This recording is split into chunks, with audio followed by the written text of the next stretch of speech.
I never thought I would say that a Jane Austen novel will make it on the best of list, but here we are.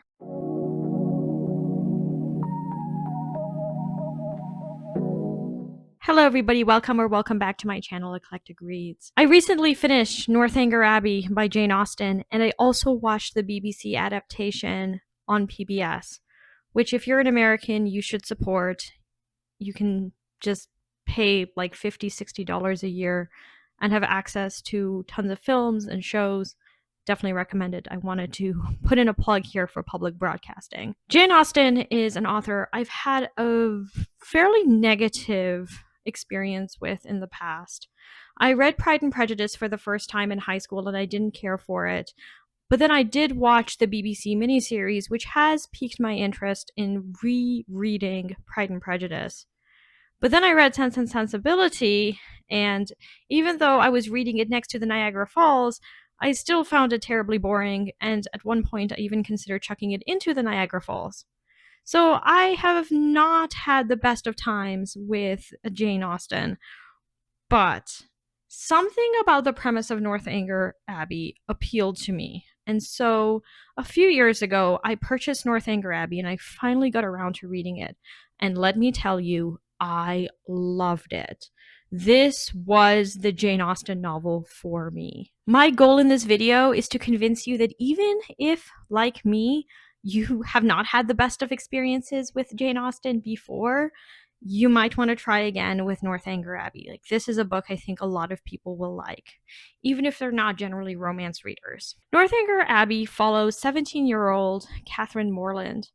She is very plain. She has interests that aren't always typical for women of her time, but she also does like going to balls and parties.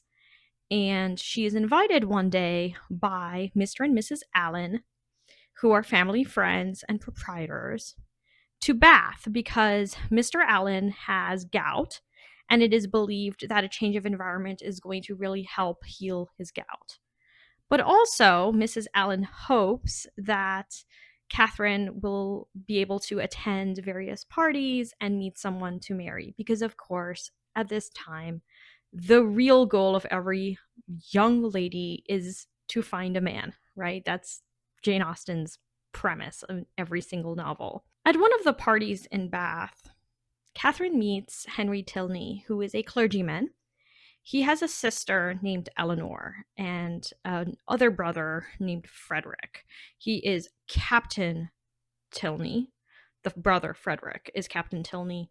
And then their father is General Tilney. Henry is really an interesting figure. He actually knows quite a lot about fashion, which Miss Allen loves because how many men know anything about muslin? But he knows a lot, and apparently he helps his sister Eleanor find what looks good on her. We come to learn later that he also appreciates novels, which at that time was frowned upon by the literary establishment, which was male. It was seen as something, frivolous and stupid, and that it was destroying girls and women.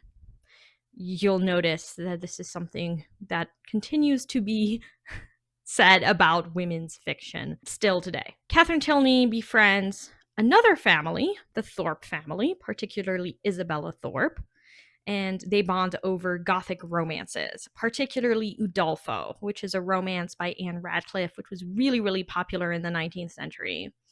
There's even some references to The Monk, which even I am not willing to try because it's supposed to have a lot of content. And Isabella seems like a really good friend. Through Isabella, we can hear Austen supporting women's fiction and the reading of novels, as well as, female friendship. Isabella has a brother named John Thorpe, who is very infuriating. Frankly, he's just awful. He is manipulative, and he's trying to pull Catherine away from Henry Tilney, claiming that the Tilneys are deceivers and liars and all of this stuff. So all of this happens in the first half of the story. You're probably wondering, well, where does Northanger Abbey appear? Well, it only appears in the second part of the book, when General Tilney, whom, if you recall, is the father of the Tilney household, invites Catherine to one of his estates, Northanger Abbey, which promises to be a haunted Gothic abbey with lots of secrets. And I won't reveal what happens in the second half of the story because it ties everything together, but also deals with this question of novels establishing unrealistic expectations.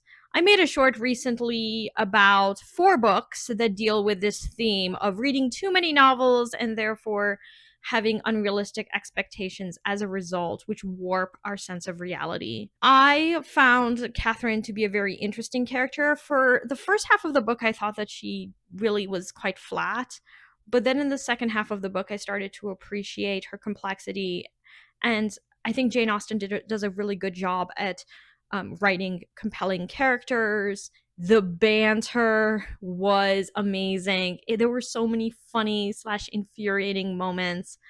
I flew through this novel, and like I said in the beginning of this video, it will most definitely be one of the best books I read in 2026. The only weakness of this book, and the reason why I gave it 4.5 stars, is the ending.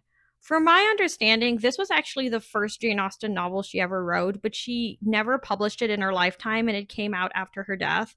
So it seems like there was just this very rushed ending where like she tries to tie up every loose end in the last like 2 to 3 pages. The BBC adaptation does a really good job at not rushing the ending by including some of those revelations at the very end of the novel in earlier scenes so that the pacing is a lot better.